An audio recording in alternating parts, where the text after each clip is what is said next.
계명이라는 것은 어떤 집단에 속한 사람들이 꼭 지켜야 될 그런 규정입니다. 이것만큼은 꼭 지켰으면 좋겠다라는 그런 규정입니다. 우리가 성경에서도 계명이라는 말을 많이 사용합니다. 10계명, 세계명, 그리고 율법 전체를 계명이라고 이렇게 부르기도 합니다. 하나님께서 명령하신 것으로 하나님의 백성들이 꼭 지키기를 원하시는 것, 그것이 바로 계명입니다. 하나님께서는 이 계명을 통해서 하나님의 뜻을 우리들에게 가르쳐 주시고 계십니다. 하나님께서는 이 계명을 통해서 하나님과 우리와의 관계를 확인하고 계십니다. 하나님께서는 이 계명을 통해서 우리들의 신앙을 점검하십니다. 그래서 우리가 하나님의 말씀인 계명을 보면 거기에는 하나님의 뜻이 담겨져 있습니다. 그리고 그 계명에 대한 태도를 가지고 하나님과의 관계를 확인할 수 있습니다.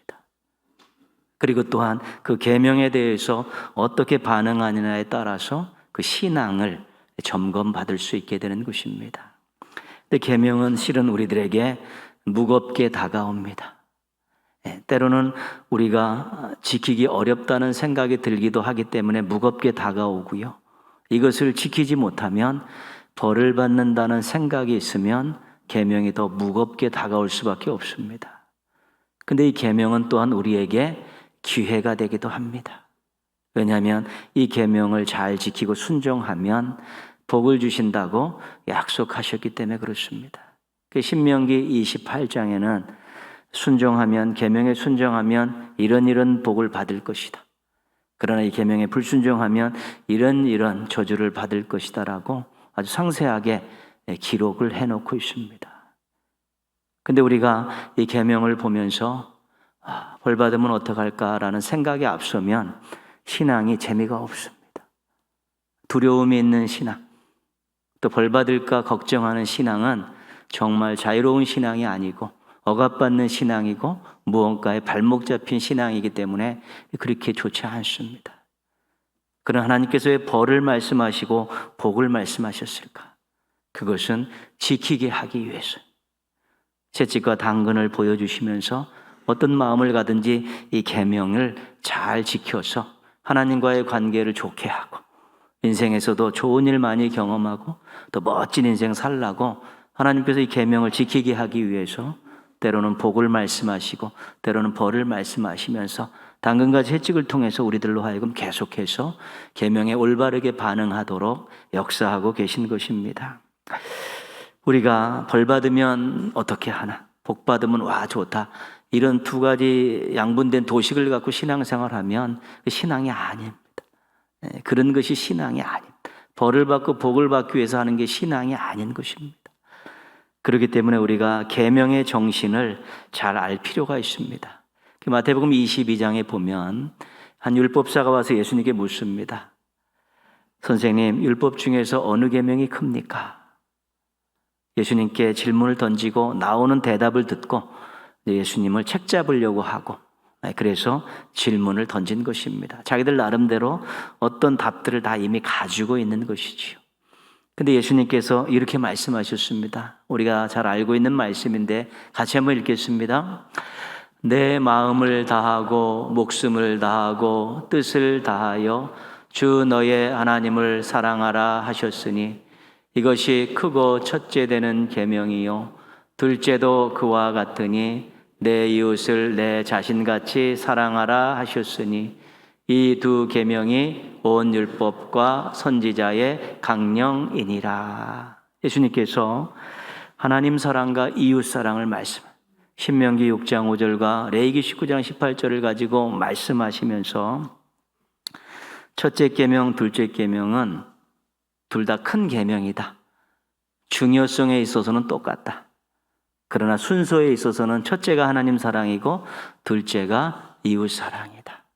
이 두 계명이 온 율법과 선지자의 강령이라는 뜻은 율법과 선지자는 성경을 말하는 것입니다. 그래서 성경에 있는 모든 말씀은 하나님 사랑, 이웃 사랑에 이렇게 걸려 있다는 것입니다. 사랑이라는 못을 딱 박아놓고 하나님의 모든 계명을 거기다 이렇게 걸어놨다는 것입니다. 사랑을 가지고 말씀을 해석해야 되고 사랑을 가지고 말씀을 순종할 수 있어야 된다라는 그런 뜻이 담겨져 있는 것입니다. 우리가 늘 성경을 읽습니다. 또 말씀을 듣습니다. 자기 나름대로 또 배우기도 하고 또 묵상하기도 합니다. 그때마다 우리가 기억해야 될 것은 사랑의 하나님께서 왜 이런 말씀을 하셨을까? 사랑의 하나님께서는 왜 이런 일을 하셨을까? 이런 관점에서 성경을 읽고 듣고 배우고 묵상해야 되는 것입니다.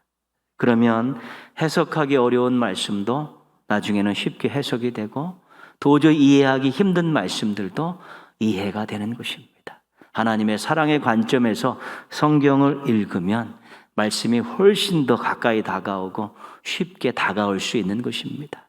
그 성경에는 하나님의 크신 사랑, 하나님의 꿀 사랑이 담겨져 있습니다. 그것을 발견할 때 우리는 은혜 받았다 그렇게 이야기하는 것입니다. 어떤 이해하기 어려운 말, 왜 이런 일을 하셨을까라고 생각하면서 말씀을 묵상하다 보면 그 하나님의 사랑의 관점에서 보면 그것이 이해될 때가 있습니다. 아, 이런 것이구나. 은혜 받는 것이죠. 그래서 성경에서 하나님의 큰 사랑, 꿀 사랑을 많이 발견할수록 성경이 재미있고 가까이 할 수 있고 또 성경을 통해서 힘을 얻을 수 있게 되는 것입니다. 모쪼록 성경을 가까이 하시면서 하나님의 크신 사랑, 꿀 사랑 우리 많이 발견하는 행복한 성도들 되기를 바랍니다. 하나님의 말씀에 순종하려고 할 때 때로는 걸리는 것이 있습니다. 내가 못할 것 같고 난 도저히 안 될 것 같고 이거는 뭐 말도 안 되는 것 같다라는 생각이 들 때가 있습니다. 그럴 때 사랑의 마음을 갖는 것이죠. 하나님이 나에게 이렇게 많은 사랑을 주셨는데 내가 하나님의 이렇게 많은 크신 사랑을 받았는데 나도 사랑하며 살아야겠다. 이런 마음을 가지면 하나님 사랑하는 마음을 가지고 보면 즐겁게 순종할 수 있습니다. 이웃을 사랑하는 마음을 가지고 말씀을 보면 어떤 수고와 희생도 감수하면서 실천할 수 있게 되는 것입니다. 우리의 능력으로 안 되는 일들이 많습니다. 우리의 능력으로 순종할 수 없는 일들이 많습니다. 그러나 그리스도를 통해서 부어주신 하나님의 사랑을 가지고 그 말씀을 대하다 보면 깨달아지고 용기를 내게 되고 또 실천할 수 있는 능력을 얻게 되는 것이고요. 또 주변에 있는 많은 사람들과 여러 가지 갈등 속에서 또 내가 해야 될 일들을 도저히 내 감정으로 풀어낼 수 없을 때 그때 이웃을 사랑하라는 그 말씀의 힘을 입어서 참으로 다시 한번 도전해 보려고 하면 하나님이 상대방의 마음도 바꿔주시고 환경도 바꾸시면서 그러한 일들을 넉넉히 사랑으로 해결할 수 있도록 도와주시는 것입니다. 이것이 우리의 간증이고 또 이런 것들이 쌓여서 우리가 하나님 앞에 아름다운 모습으로 성숙해 가는 것입니다. 신앙에는 성경을 사랑으로 살아내는 사람들입니다. 성경의 말씀이 다 순종하지 못할 것 같지만 우리가 하나님의 사랑, 이웃사랑의 마음을 장착하고 하나님이 주신 그 사랑으로 무장할 때 이 성경을 사랑으로 살아낼 수 있는 것입니다. 내 능력으로는 안 되지만 내 힘으로는 성경에 있는 말씀들을 다 순종하며 살 수 없지만 감정도 걸리고 이해관계도 걸리고 여러 가지가 다 걸리지만 하나님의 사랑, 이웃사랑으로 우리에게 부어주실 때 이 사랑으로 성경을 살아낼 수 있는 것입니다. 성경을 사랑으로 살아내는 우리 성숙한 성도들 되기를 바랍니다. 요즘 사회적으로 큰 문제가 되고 있는 것 중에 한 가지가 데이트 폭력입니다. 자기가 사랑하는 그 이성을 감시하고 통제하는 것입니다. 사랑한다고 하면서. 그래서 이 과정에서 언어 폭력이 나오고 신체적인 폭력이 나오고 성폭력이 나오고 경제적인 폭력이 나와서 괴롭히는 것입니다. 헤어지자고 말했다가 또 폭행을 당하고 살인으로 이어지는 경우들도 우리가 심심치 않게 보게 됩니다. 어떻게 사랑이 이럴 수 있을까요? 이것은 사랑이 아니고 집착입니다. 내가 사랑한다고 이야기하지만 그 행동을 보면 집착이 굉장히 많기 때문에 이 폭력적인 일들이 계속 일어나게 되는 것입니다. 부모들이 자녀들을 사랑한다고 말합니다. 틀림없는 사실입니다. 그러나 때로는 자신이 이루지 못한 것을 자녀를 통해 이루려고 자녀들을 다그치는 경우들도 있고요. 적성도 보지 않고 자신이 정한 목표를 향해 뛰어가도록 채찍질하는 것도 있습니다. 이 과정에서 자녀들의 마음이 아프고 상처를 받게 됩니다. 삐뚤어지기도 하고 극단적인 선택을 하기도 합니다. 어떻게 사랑이 그럴 수 있습니까? 이것은 사랑이 아니고 부모의 자기 만족입니다. 사랑한다고 하지만 자기 만족입니다. 에베소서 6장 4절 말씀입니다. 우리 부모들에게 주신 말씀인데 한번 같이 읽습니다. 또 아비들아 너희 자녀를 노엽게 하지 말고 오직 주의 교훈과 훈계로 양육하라. 신앙의 부모들에게 주신 하나님의 말씀입니다. 자녀를 사랑한다면 이 말씀에 충실해야 합니다. 하나님의 말씀으로 키워야 된다는 것이죠. 자녀들이 예배의 자리에 있도록 세심하게 배려해야 되고요. 또 말씀을 배우게 하는데 더 힘을 쏟아야 되고요. 기도하면서 어려서부터 그렇게 커갈 수 있도록 그렇게 가르쳐야 되는 것입니다. 이것이 하나님이 원하시는 자녀들의 신앙 고백입니다. 근데 제가 교회 학교를 이렇게 보면 교회에 아이들이 나오지 않으면 부모들보다 교사들이 더 걱정하고 더 난리입니다. 부모들은 때로 느긋합니다. 조금만 무슨 일이 생겨도 보내지 않고 빠지면서 자녀들이 예배의 자리 말씀에 접하지 못하도록 합니다. 실은 부모들이 교회 학교에 와서 교사들에게 우리 자녀들 신앙 교육 잘 시켜달라고 머리 숙여야 되는 것입니다. 그런데 교사들이 부모에게 주일날 자녀들 꼭 보내달라고, 암송시켜달라고, 큐티할 수 있도록 기도해달라고 그렇게 이야기합니다. 누구 자식입니까? 누구 자식입니까? 누가 가장 사랑하는 자식입니까? 자기 자식이고 자기가 가장 사랑하고 하나님께서 말씀으로 양육하라고 했는데 가서 교회 학교 가서 교사들에게 부탁하고 또 부탁하고 또 끊임없이 기도하면서 그렇게 해야 되는데 교사들보다 더 안일한 마음을 가지고 교사들보다 더 아이들에게 대해서 더 힘쓰지 않는 그런 부모라면 이것은 어떻게 사랑이 그럴 수 있습니까? 이것은 사랑이 아니고 영적 방치입니다. 자녀를 사랑한다고 하는데 영적으로 방치하고 있는 것입니다. 나중에 어떻게 될지 모르는 것입니다. 항상 우리가 이 사랑한다고 이웃을 사랑한다는 것은 나 외의 사람들에게 관심을 가지고 배려하고 섬기면서 그들이 잘 되기를 축복하는 것입니다. 이것이 나 외의 우리 가족들, 자녀들, 친구들, 지인들, 성도들 또 막 확대돼 가면서 그들로 하여금 끊임없이 내 이웃을 사랑하는 하나님 말씀에 순종하며 살아가게 될 때 내 주변에 하나님으로 인해서 행복한 사람들이 많아지는 그 인생이 복된 인생입니다. 행복한 인생이고 멋진 인생이 될 수 있는 것입니다. 모세는 이스라엘 백성들을 애굽에서 인도하여 내고 40년 동안 광야에서 그들을 이끌었습니다. 40년 만에 요단 동편 모압 평지에 이제 도착을 했습니다. 앞에는 요단강이 흐르고 그 요단강 건너에 약속의 땅, 축복의 땅 가나안이 보입니다. 이제 이 백성들이 그 하나님의 약속의 땅으로 들어가게 되는데 모세는 거기에 들어갈 수 없다라고 하나님 앞에 선언을 받았습니다. 그리고 대신 여호수아가 그들을 이끌고 가나안에 들어갈 것이 이미 결정이 되어 있었습니다. 그 모세가 마지막에 자기가 없는 이 백성들이 가나안 땅에 들어가는 것들을 생각하면서 기록한 설교가 신명기서입니다. 그 신명기서에는 모세의 백성을 사랑하는 뜨거운 마음, 또 하나님께서 원하시는 일들로 가득 차 있는데 모세가 여러 가지 많은 말을 했는데 그 대표적인 말이 신명기 6장 5절입니다. 한번 같이 한번 읽겠습니다.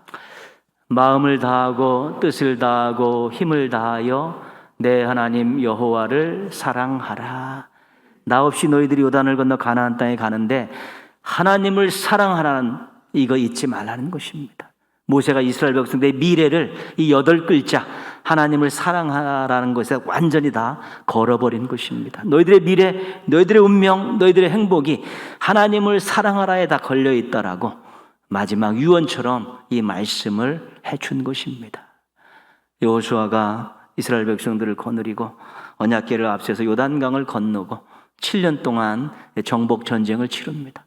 그리고 점차로 이제 조금씩 안정이 돼 가죠, 나라가. 그러나 세월이 흘러서 여호수아도 늙었습니다. 하나님 부르신 날이 가까운 걸 알고 여호수아가 또 마지막 유언을 합니다. 그 유언의 아주 핵심적인 내용이 뭐냐면 오늘 11절 말씀입니다. 오늘 11절에 자막에도 있는데 같이 한번 읽겠습니다. 그러므로 스스로 조심하여 너희의 하나님 여호와를 사랑하라. 여호수아도 자기가 없는 이스라엘 백성들 그 바라보면서 하나님을 사랑하라는 이 8글자에 이스라엘 백성들의 미래와 운명과 행복을 다 걸어버리는 그런 이야기를 하는 것이죠. 여러 가지 많은 일이 필요할 것 같지만 너희들이 하나님을 사랑하라는 이 말씀에 너희의 모든 것이 달려 있으니까 기억하라는 것입니다. 마지막 유언의 말씀으로 강력하게 이렇게 이야기해 주고 있는 것입니다. 그럼 모세와 여호수아가 사랑하는 백성들을 향해 하나님을 사랑하라고 누누이 당부하고 유언처럼 이야기를 했는데, 그럼 하나님을 사랑하는 것이 어떤 것인가? 어떻게 해야 하나님을 사랑하는 것인가에 대해서도 그들이 이야기해 주고 있습니다. 아주 자세하게, 아주 많이 이야기해 주고 있습니다. 첫 번째는 6절 말씀입니다. 6절 말씀, 6절 한번 같이 한번 읽습니다. 그러므로 너희는 크게 힘써 모세의 율법책에 기록된 것을 다 지켜 행하라. 그것을 떠나 우로나 좌로나 치우치지 말라. 하나님의 말씀에 순종하는 거예요. 말씀에서 떠나지 않고 신앙의 종로를 걸어가는 것, 그것이 하나님을 사랑하는 첫 번째 길이 되는 것입니다. 그래서 크게 힘써라는 말이 중요합니다. 너무 중요하기 때문에 크게 힘써야 된다는 것입니다. 또 이것을 실천하기가 어렵기 때문에 크게 힘써야 된다는 것이죠. 말씀에 대해서, 하나님의 말씀에 대해서 크게 힘써야지만이 이것을 순종할 수 있고 이 중요한 것을 다 따라갈 수 있다는 것입니다. 요한일서 5장 3절은 아주 분명하게 말씀합니다. 하나님을 사랑하는 것은 이것이니 우리가 그의 계명들을 지키는 것이라. 그렇죠? 하나님을 사랑하는 사람은 계명을 지키는 것이고, 계명을 지키는 사람이 하나님을 사랑하는 증거를 가진다는 것입니다. 하나님의 말씀에 관심이 없을 수 있습니다. 하나님의 말씀을 배우기 위해서 투자하지 않을 수도 있습니다. 하나님의 말씀을 무시하며 살 수도 있습니다. 어떻게 사랑이 그렇습니까? 이것은 사랑이긴 한데 말로만 사랑입니다. 나 하나님 사랑합니다 고백하고 찬양하는데 말씀에 관심이 없습니다. 말씀을 배우는데 투자하지 않고 말씀을 무시하며 살면 하나님 사랑하기는 하는 것 같은데 말로만 사랑하는 것입니다. 하나님의 말씀을 붙들고 살기가 힘든 것은 사실입니다.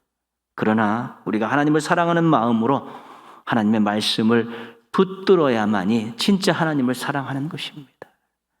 근데 말씀을 붙들고 이것이 하나님의 사랑의 증거가 되는 중요한 이유는 우리가 말씀을 붙들고 하나님에 대한 사랑을 하나님 앞에 보여드리면 하나님께서 우리의 인생을 책임져 주시는 것입니다. 말씀을 붙들고 사는 인생들을 하나님의 말씀이 나중에는 그 인생을 붙들어서 깨닫게 하고 능력을 주고 사랑을 줘서 아름답고 멋진 인생이 되게 하는 것입니다. 많은 아이들이 우리 교회에 태어나서 청년이 되고 이런 모습들을 계속 지켜봤습니다. 그 아이가 밝은 모습으로 또 당당한 모습으로 커가고 또 신앙의 아름다운 모습으로 커가는 그런 모습들.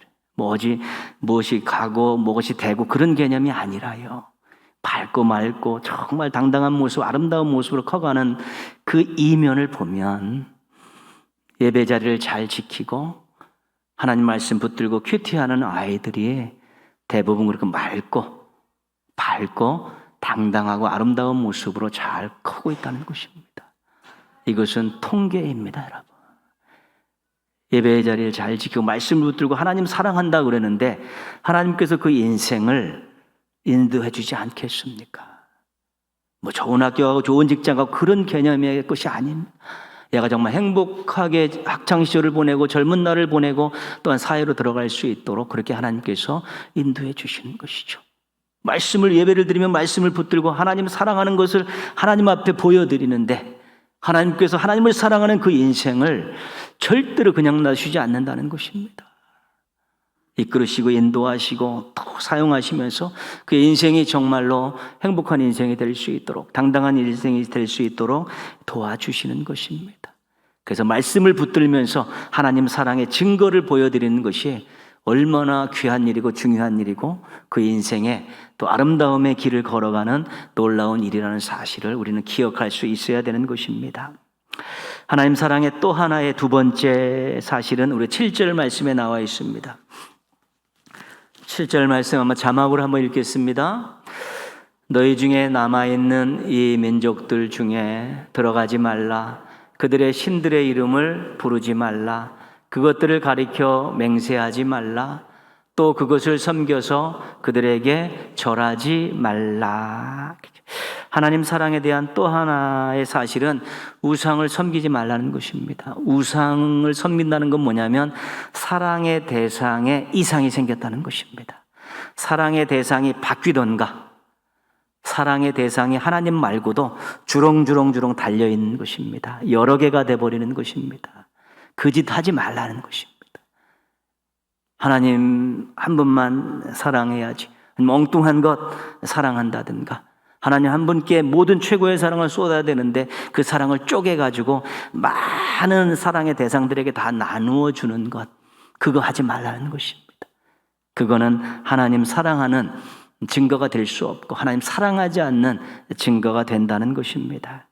최고의 사랑을 우리들에게 주셨습니다.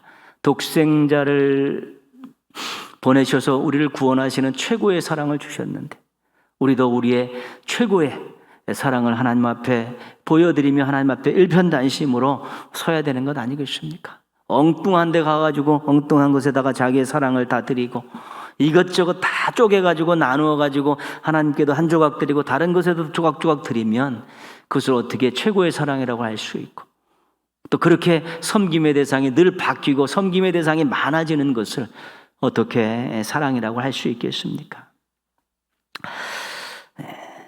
가수 이승환 씨가 부른 노래 가운데 어떻게 사랑이 그래요라는 그런 노래가 있습니다.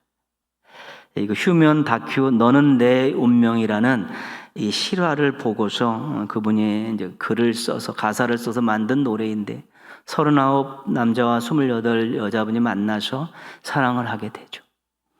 그런데 이 여자분이 이제 암에 걸립니다.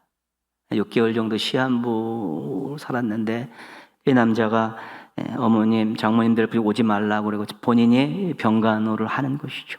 그래가지고 한 2년 정도를 계속해서 그 투병 생활을 하는 것. 그리고 이제는 혼인신고도 다 하고, 이제 웨딩드레스도 마치고 결혼식까지 하기로 다 이제 예약이 되어 있었는데, 이 여자분이 결혼식을 못하고 이제 죽습니다. 그 이 남자분이 2년여 동안에 그 간병하는 모습, 장례를 치르는 모습, 5년 후에도 변함없이 그 사랑하는 여인을 생각하는 그 모습들이 화면에 다 담겨 있는데 그걸 보고 이제 가사를 써서 노래를 만든 것입니다. 그 가사의 일부분을 한번 제가 보겠습니다. 우리는 어떻게든 무엇이 되어 있건 다시 만나 사랑해야 해요. 그때까지 다른 이를 사랑하지 마오. 어떻게 사랑이 그래요? 너만을 사랑해, 너만을 기억해, 너만이 필요해. 그런 너란 말이야. 사랑의 대상을 절대 바꿀 수 없다는 것입니다. 어떻게 사랑이 그럴 수 있냐는 것입니다. 그 사람에게 어떤 변화가 있어서 절대 바꿀 수 없다라는 일편단심을 말하죠. 신앙은 우선순위가 중요합니다. 하나님이 우리의 우선순위의 1번입니다. 사랑의 대상의 1번입니다. 그렇지 않으면 순수한 사랑이 될 수 없습니다. 하나님보다 더 사랑하는 것이 있다든가 하나님과 같이 유치해 놓고 사랑을 똑같이 나눌 수 한다면 그것은 진정한 사랑이라고 말할 수 없는 것입니다. 이 시대는 하나님의 우선순위가 위협받고 있는 시대입니다. 재미있는 것이 너무 많습니다. 즐길 수 있는 것들이 너무 많고 하나님 없이도 살 수 있듯한 그런 분위기들이 조성되고 있는 그런 시대입니다. 믿지 않는 사람들은 당연히 그렇게 사는데 믿음의 사람들도 하나님보다 더 사랑하는 것 마음속에 한두 개씩 가지고 있는 것 같고 즐기는데 너무도 많은 시간과 물질들을 투자하고 있어요. 하나님 앞에 예배드리는 것, 하나님 말씀을 배우는 것, 또 하나님의 일에 동참하는 이런 부분들에 있어서는 너무너무 인색하고 본인들의 삶의 여러 가지 모든 것들에 대해서 너무너무 많이 아낌없이 투자하고 살아가기 때문에 하나님에 대한 우선순위가 자꾸 위협받고 있죠. 하나님이 1번이어야 되는데 2번으로 가고 3번으로 가고 4번으로 가고 또 끝이 보이지 않는 대로 밀려 있을 수도 있는 것입니다. 어떻게 사랑이 그럴 수 있습니까? 이건 사랑이긴 하지만 거짓 사랑입니다. 하나님이 1번으로 안 된 하나님에 대한 사랑은 거짓 사랑입니다. 말로 아무리 떠들어도 인정받을 수 없는 것입니다. 하나님이 저 뒷구녕에 가 계신데 시간과 물질과 생각과 모든 걸 투자함에 있어서 가장 짜투리 남는 것 가지고 하나님을 섬긴다고 하는데 그 하나님을 사랑한다고 어떻게 이야기할 수 있습니까? 이 거짓 사랑입니다. 우리가 거짓 사랑에 속을 수 있습니다. 하나님은 우리를 아낌없이 주시면서 우리를 사랑하셨는데 우리는 하나 가장 낮은 것들로 짜투리로 우수리로 이런 거 가지고 하나님 사랑한다고 생색만 내고 있으면 그것은 정말로 사랑하는 것이 아니고 죄송스러운 것입니다. 배우자에게 사랑해라고 말하면서 그렇지만 나는 저 다른 이성도 사랑해라고 이야기하는 것과 똑같습니다. 그게 무슨 사랑입니까?